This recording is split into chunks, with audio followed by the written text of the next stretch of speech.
রোজ রোজ গৃহিণীদের একই চিন্তা থাকে, আজকে কি রান্না হবে। এই চিন্তা নিয়ে আমি ফ্রিজ থেকে 5 পিস রুই মাছ বের করলাম আর আমিও চিন্তা করতে থাকলাম যে আজকে কি রান্না হবে। আসসালামু আলাইকুম বন্ধুরা, আমি সিরাজুম মনিরা আজকে আবারও চলে এসেছি আপনাদের সাথে অনেক গল্প করতে। এক চুলায় ভাত বসিয়ে দিয়েছি আর অন্যদিকে মাছগুলো খুব ভালোভাবে ধুয়ে নিয়ে এখন লবণ, হলুদ ও মরিচের গুঁড়া দিয়ে ভালোভাবে মাখিয়ে রেখে দেবো কিছুক্ষণের জন্য। প্যানে তেল দিয়ে খুব ভালোভাবে গরম করে নিয়ে এখন মাছের পিসগুলো 2 পিঠ খুব সুন্দরভাবে ভেজে নিব। বিয়ের আগে আগে আমি এই মাছ ভাজি খেতে খুব পছন্দ করতাম, আর এখন মাছ ভাজির চেয়ে মাছ হালকা ভুনে নিয়ে রান্না করে খেতেই বেশি ভালো লাগে। সময় মানুষকে অনেক পরিবর্তন করে দেয়, কখনো ভালো অভ্যাস নিয়ে আসে আবার কখনো খারাপ অভ্যাস নিয়ে আসে।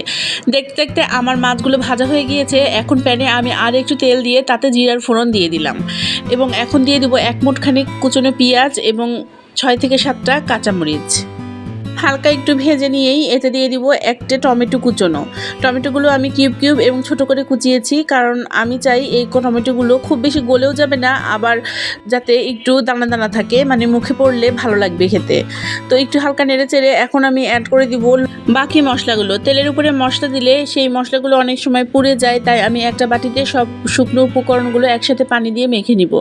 নিয়ে নিচ্ছি আধা চামচ পরিমাণ লবণ এবং তার সাথে নিয়ে নিচ্ছি 1 চামচ হলুদ, 1 চামচ মরিচের গুঁড়া এবং দিয়ে দিচ্ছি 1 চামচ পরিমাণ টক দই। টক দইয়ের পানি আমি আগে একটু ঝরিয়ে রেখেছিলাম, দেখতেই পাচ্ছেন টক দই কিন্তু একদমই পানি নেই, তাই হালকা একটু পানি দিয়ে এই শুকনো মশলাগুলো ভালোভাবে গুলে নিব। সব শুকনো মশলাগুলো হালকা একটু পানি দিয়ে গুলিয়ে নিয়ে তারপরে তেলের উপরে দিলে এই মশলাগুলো পুড়ে যায় না এবং তরকারির যে স্বাদ সেটা দারুণ হয়। পেঁয়াজ টমেটোগুলো হালকা একটু ভাজা ভাজা হয়ে গিয়েছে। এখন আমি যে শুকনো মশলাগুলো গুলে নিয়েছি সেটা অ্যাড করে দিব, আবার এদিক ওদিক করে একটু নেড়ে চেড়ে ভেজে নিব। গুলে নেওয়া শুকনো মশলাগুলো অ্যাড করে দেওয়ার পরে আমি অ্যাড করে দিব 1 চামচ পরিমাণ জিরে বাটা এবং 1 চামচ পরিমাণ আদা বাটা এবং 1 চামচ পরিমাণ রসুন বাটা এবং তারপরে সব মশলাগুলো খুব সুন্দরভাবে কষিয়ে নিব এবং কষানো হয়ে গেলে আবারও সামান্য পানি দিয়ে ঝোলটা একটু ভালোভাবে ফুটিয়ে নিব। মাছগুলো আমি আগেই ভালোভাবে ভেজে নিয়েছি, তাই এখন কিন্তু খুব একটা সেদ্ধ হওয়ার প্রয়োজন নাই, কেননা মাছ কিন্তু প্রায় সেদ্ধই।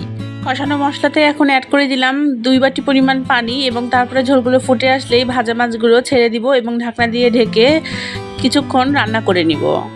ঝোলটা একদম আমি শুকিয়ে ফেলবো, তাই মাছ অ্যাড করার পরে ঢাকনা দিয়ে ঢেকে মোটামুটি 15 মিনিট রান্না করলেই ঝোলগুলো আমার শুকিয়ে আসবে এবং আমার রান্নাটাও শেষ হয়ে যাবে। সাদা গরম ভাতে আজকের এই মাছের রেসিপিটা অসাধারণ লেগেছে আমাদের বাড়ির সবার। আপনারাও কিন্তু এই রেসিপিটা ট্রাই করবেন আর অবশ্যই আমাকে জানাবেন যে আজকের রেসিপিটি কেমন লাগলো।